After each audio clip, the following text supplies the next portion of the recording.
Romans chapter 10. And this is where we're going to leave off with tonight's study. Verse 1. Dear brothers and sisters, the longing of my heart and my prayer to God is for the people of Israel to be saved. I know what enthusiasm they have for God, but it is misdirected zeal, for they don't understand God's way of making people right with himself. Refusing to accept God's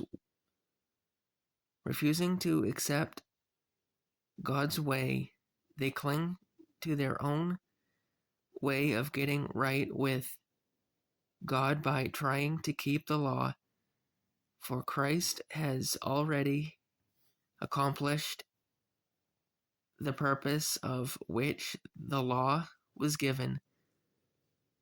As a result, all who believe in him are made right.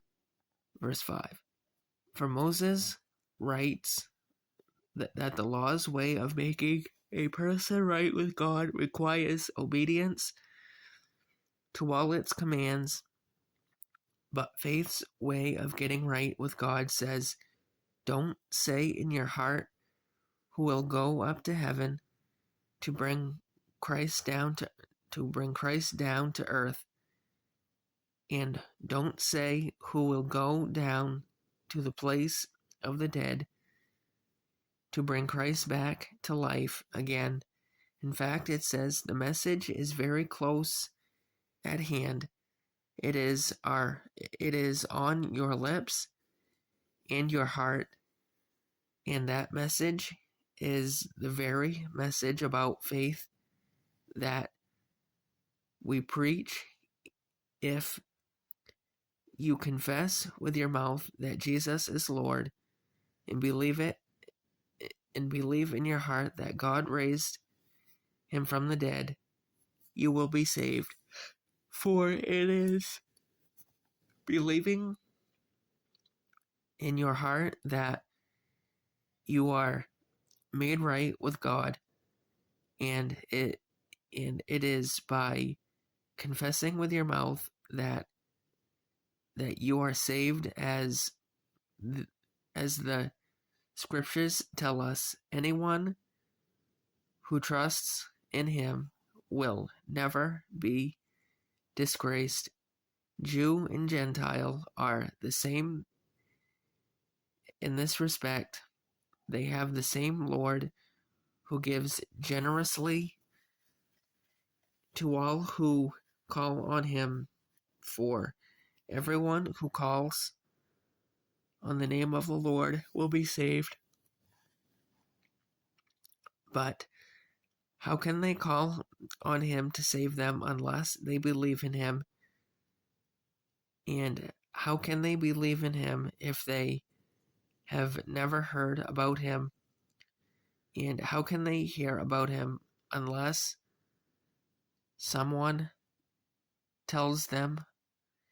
And how will anyone go to them without being sent? That is why the scriptures say, how beautiful are the feet of messengers who bring good news.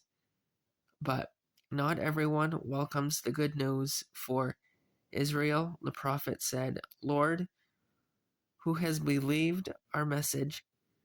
So faith comes from hearing, that is hearing the good news about Christ. But I ask, have the people of Israel actually heard the message? Yes, they have. The message was gone throughout the earth. The message has gone throughout the earth, in the words to all the world. But I ask, did the people of Israel really understand? Yes, they did. For even in the time of Moses, God said, I will rouse your jealousy through people who are not even a nation. I will provoke your anger through the foolish Gentiles.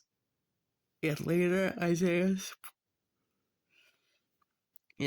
Isaiah spoke boldly for God, saying, I was found by people who are not looking for me. I showed myself to those who are not asking for me. But regarding Israel, God said, all day long I open my arms to them, but they are disobedient and rebellious. And I believe, folks, that is a wrap on chapter 10. Yes, it is. Next, pick up with chapter 11 in the book of Romans.